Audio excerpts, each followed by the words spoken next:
Jakarta, Kompas.com menjelang beberapa jam sebelum Presiden keempat Republik Indonesia Abdurrahman Wahid resmi menerbitkan dekret Presiden pada 23 Juli 2022, pria yang akrab disapa Gus Dur itu menangis di hadapan sejumlah ulama. Ia menangis mengadakan pertemuan dengan sejumlah ulama di Istana Negara pada Minggu, 22 Juli 2001, sekitar pukul 23 WIB malam. Dilansir dari pemberitaan di arsip Kompas bertajuk, sebelum jatuhkan dekret, Abdurrahman Wahid menangis, tanggal 1 Agustus 2001, pertemuan itu digelar untuk menyampaikan hasil kajian atau tausiah para ulama terkait kondisi politik saat itu. Dalam pertemuan juga hadir berbagai komponen masyarakat, ada Rahmawati Soekarno Putri, Hermawan Sulistyo, Haryadi Darmawan, dan sejumlah aktivis. Saat pertemuan, Gus Dur sempat menangis setelah Kiai Haji Masud Badar, Pasuruan, membacakan tausiah. Gus Dur sesungguhkan dan berkali-kali tangan kirinya menghapus air mata, cerita salah seorang ulama. Abdurrahman Wahid saat itu juga meminta maaf kepada para ulama. Permintaan maaf itu disampaikannya karena merasa tidak banyak berterus terang mengenai situasi politik. Bapak Pluralisme Indonesia itu menyatakan bahwa saat itu dirinya berusaha agar para ulama tidak terlalu repot atau terbebani memikirkan urusan politik. Menurut Gus Dur, ulama tidak boleh terlalu larut dalam politik, kata sumber Kompas. Adapun isi tausiah para ulama yakni menolak sidang istimewa MPR untuk digelar karena menganggap prosesnya sejak awal dinilai ilegal. Kiai Haji Fawaid As'ad selaku pengasuh pesantren Asem Bagus, Situbondo, yang juga berada di lokasi menyebutkan bahwa Abdurrahman Wahid belum terbukti melanggar dalam kasus Brunei dan Bulog seperti dituduhkan Pansus Dewan Perwakilan Rakyat, DPR, saat itu. Apa yang menjadi dasar sidang istimewa MPR? Ini kan zolim namanya, kalau hanya menuduh orang tanpa bisa membuktikan, ujar Kiai Haji Fawaid As'ad. Setelah mendengarkan hasil tausiah, Gus Dur juga menghubungi KH Abdullah Fakih yang saat itu merupakan pengasuh pesantren Langitan, Tuban. Ternyata, Kiai Haji Fakih juga sependapat dengan hasil tausiah ulama. Bahkan, ulama sepuh NU itu secara lebih tegas memberikan dukungan agar Abdurrahman Wahid menerbitkan dekret. Didukung atau tidak oleh tentara, Gus Dur harus mengeluarkan dekret. Ini menunjukkan bahwa Gus Dur tetap tidak mengakui sidang istimewa dan tidak mengakui pelanggaran yang dituduhkan. Biar sejarah nanti yang menilai, apakah sidang istimewa atau dekret presiden yang benar, tegas Kiai Haji Fakih. Kemudian, pada 23 Juli 2001 lewat tengah malam, Gus Dur mengeluarkan dekret presiden. Isinya memuat 3 poin utama yakni pembekuan DPR dan MPR, pengembalian kedaulatan ke tangan rakyat, dan pembekuan Golkar.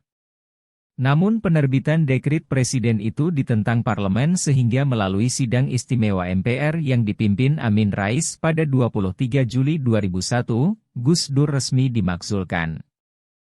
Tepat di hari pemakzulan, para pendukung Gus Dur berkumpul di Istana Negara. Mereka pun ikut mengawal Gus Dur keluar dari Istana Presiden. Diketahui, hingga Gus Dur turun tahta, kasus hukum yang dituduhkan kepadanya tak pernah terbukti.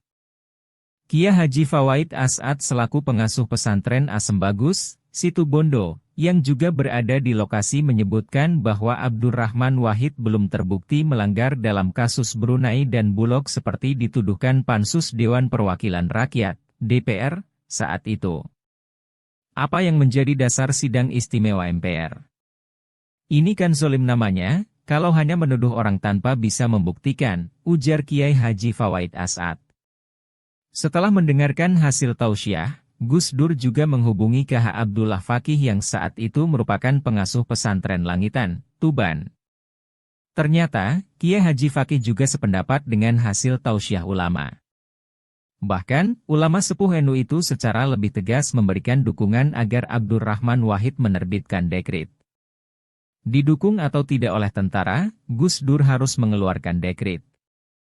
Ini menunjukkan bahwa Gus Dur tetap tidak mengakui sidang istimewa dan tidak mengakui pelanggaran yang dituduhkan. Biar sejarah nanti yang menilai, Apakah sidang istimewa atau dekret presiden yang benar? Tegas Kiai Haji Fakih. Kemudian, pada 23 Juli 2001 lewat tengah malam, Gus Dur mengeluarkan dekret presiden. Isinya memuat 3 poin utama yakni pembekuan DPR dan MPR, pengembalian kedaulatan ke tangan rakyat, dan pembekuan Golkar. Namun penerbitan dekret presiden itu ditentang parlemen sehingga melalui sidang istimewa MPR yang dipimpin Amin Rais pada 23 Juli 2001, Gus Dur resmi dimakzulkan. Tepat di hari pemakzulan, para pendukung Gus Dur berkumpul di Istana Negara. Mereka pun ikut mengawal Gus Dur keluar dari Istana Presiden. Diketahui, hingga Gus Dur turun tahta, kasus hukum yang dituduhkan kepadanya tak pernah terbukti. Akarta, Kompas.com, tak ada jabatan yang layak dipertahankan dengan pertumpahan darah rakyat, begitu kata Alisa Kotrunada menirukan kata-kata ayahnya, Presiden keempat RI Abdurrahman Wahid atau Gus Dur. Gus Dur diketahui menyudahi kepemimpinannya setelah 21 bulan karena dilengsarkan oleh para politisi Senayan. Sidang istimewa MPR pada 23 Juli 2001 memutuskan mencabut mandat terhadap Gus Dur dan menetapkan Megawati, wakil Gus Dur kala itu, sebagai Presiden kelima RI di tengah situasi politik yang memanas. Alisa menyaksikan dari dekat bagaimana sang ayah melewati hari-hari yang sulit. Di ruang kerjanya di kantor pengurus besar Nahdlatul Ulama, PBNU, Jalan Kramat Raya nomor 164, Jumat, 22 Juli 2022, Alisa bercerita detik-detik peristiwa itu. Seminggu sebelum Gus Dur lengser, sebagai anak pertama Alisa lah yang pertama kali dipanggil ayahnya. Gus Dur berpesan agar semua keluarga dipindahkan dari Istana Negara ke rumah mereka di Ciganjur. Ketika itu, masa pendukung dan penolak Gus Dur semakin ramai mengepung istana. Gus Dur khawatir terjadi bentrokan besar. Namun, saat itu Alisa menolak. Dia terngiang cerita pelengseran Bung Karno yang terusir dari Istana Negara sendirian, tanpa satupun sosok keluarga yang mendampingi. Kisah Megawati yang kaget karena ayahnya sudah tak ada ketika pulang sekolah menjadi bayang-bayang. Saat itulah Alisa mengaku untuk pertama kali membantah perintah Gus Dur. "Saya menolak, itu pertama kalinya saya menolak," ucap dia. Saat itu terjadi dialog antara Alisa dengan Gus Dur.